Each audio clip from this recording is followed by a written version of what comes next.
Hi, I'm Chris Haigh and this is the Fiddle channel, and today I'm going to show you Stevie Wonder's Superstition.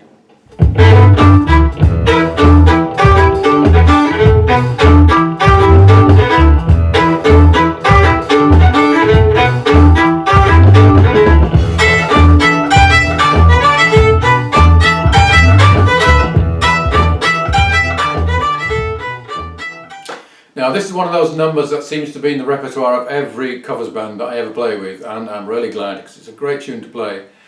Obviously no violin in the original, but it fits really well. The original is in E flat minor, but I'm taking it up to E minor, which is what everybody else seems to do. And incidentally, this was a #1 US hit in 1972. So let's look at the first riff. There are 3 different riffs, all great riffs in themselves. So we're going to start off 1, 2, 3.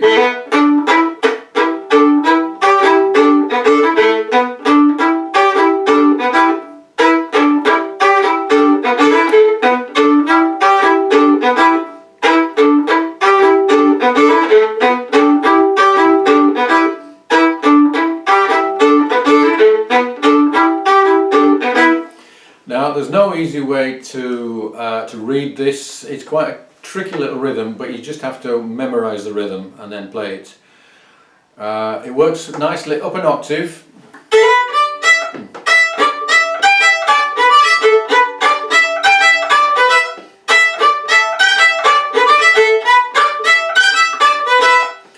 You can also play it pizzicato, which is quite nice.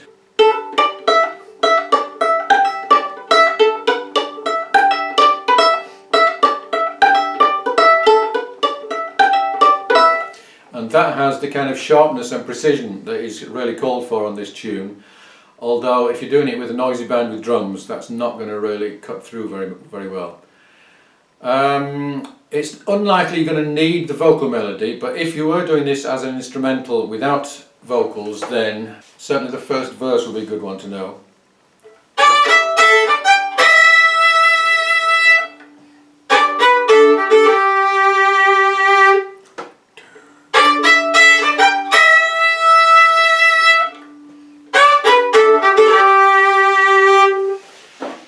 So that's what the vocal is doing, and there's those long breaks in the middle between the phrases, so you have to count carefully for those. Then we get on to riff number 2. 2, 3, 4, 1.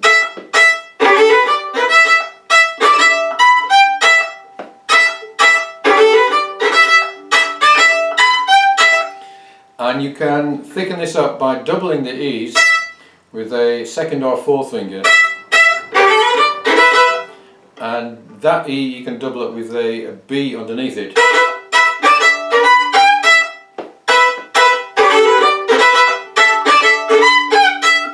And if you want to do a bit of a slide, I think that kind of matches a little bit what the brass is doing. So that's the B riff. The C riff is something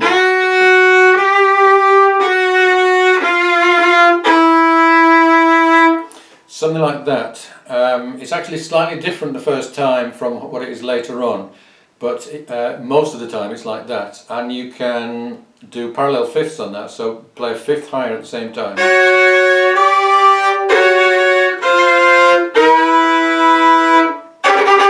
And then something like that on that B chord, or you could just do that.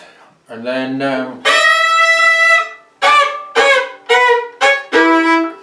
so then again we're doubling the E and we're sliding down on these descending notes. What you could do is to do octaves on those,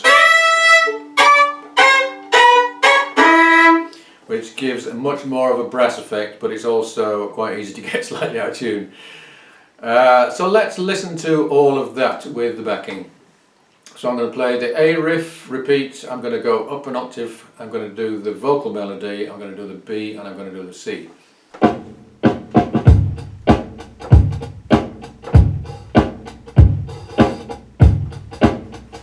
Here we go.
same thing again.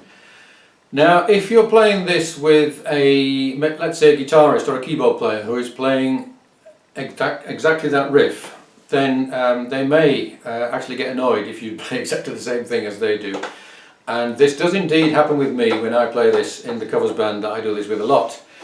And so I came up with a nice little harmony which feels satisfying and doesn't get in the way. So basically the first time around the A riff,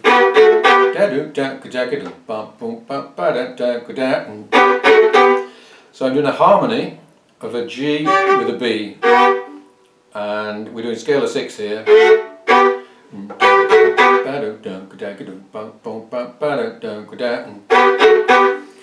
And then when you repeat that, you can extend it.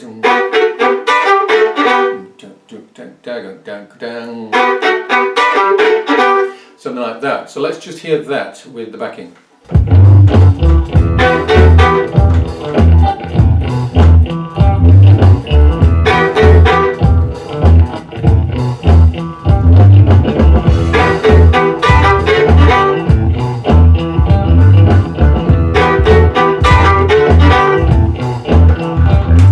So you get the idea that you're still busy, you're still adding something, but you're not getting in the way of the guitarist who so loves playing this part. I find that with the B melody and the C melody, it's not so crucial and it doesn't really get in the way. Now, if you were lucky enough to get to do a solo on this, which is not very likely because I've never once been offered a solo on this tune, then you would do it on the E minor pentatonic. And if the band turned around and said, what part do you want to solo on, I would say the A section only, because that's the simplest lick. And the thing is, it's a really busy tune this, there's a lot going on, and so you want to keep it as simple as possible. And I would play mostly long and slow notes rather than a full-on kind of shred, again because there's this very busy riff going on underneath. So I'll just give you a little sample of what that might sound like.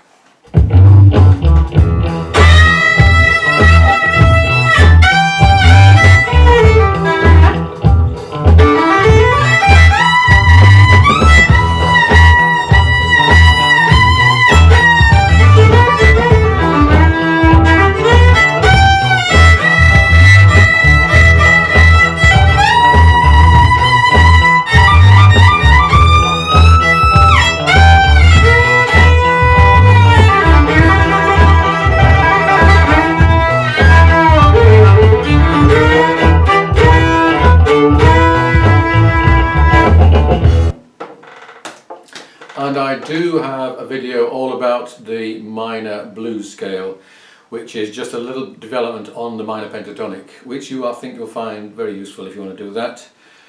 So, I hope you enjoyed this. If you would like a copy of the dots, then do subscribe and send me an email and I'll send them to you. I'll play you out and see you again soon.